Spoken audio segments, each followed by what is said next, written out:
اب سوال یہ پیدا ہوتا ہے پھر دعا کیسے مانگیں؟ اللہ نے تو کہا مانگو مجھ سے میں دوں گا تم کو، اب مانگ رہے ہیں تو مل نہیں رہا، پتہ نہیں اللہ کی کیا مصلحت ہے، تو پھر کس طرح مانگیں؟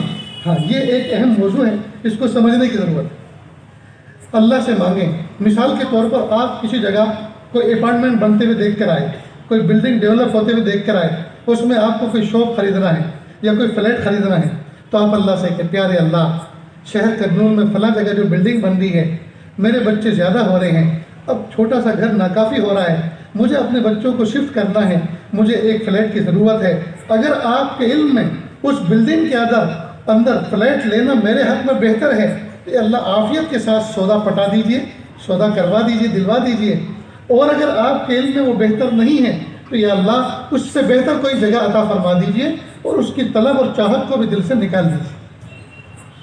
نہیں سمجھ میں آئی؟ چلو ایک مثال اور دیتا ہوں، ہو سکتا ہے وہ سمجھ میں آ جائے۔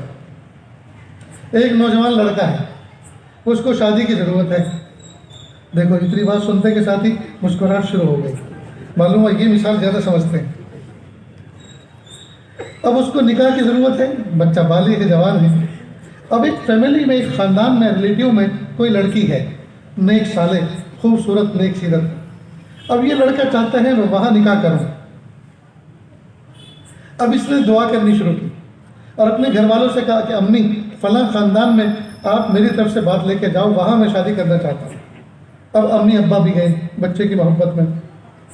اب وہاں سے انکار ہو گیا۔ اب جیسے انکار ہوا تو اس کے خوابوں کا محل تہس نہس ہو گیا۔ اب اس نے دعا کرنی شروع کی، اللہ جب وہ مجھے نہیں مل رہی تو وہ اندھی ہو جائے، لنگڑی ہو جائے، لولی ہو جائے۔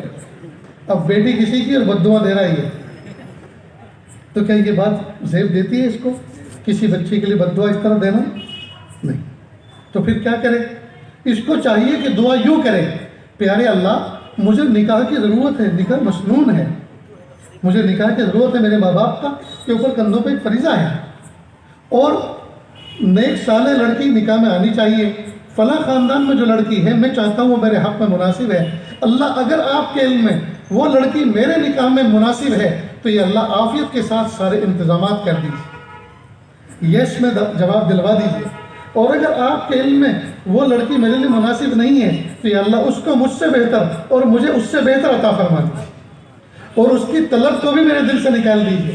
اس لیے کہ پریشانی کیا ہوتی ہے، ملی تو ہے نہیں، قسمت میں تو ہے نہیں، لیکن اس کی یاد تڑپا رہی ہے، پریشان کر رہی ہے، تو اللہ اس کی طلب کو بھی دل سے نکال دے، اس کو مجھ سے بہتر اور مجھے اس سے بہتر عطا فرمائے۔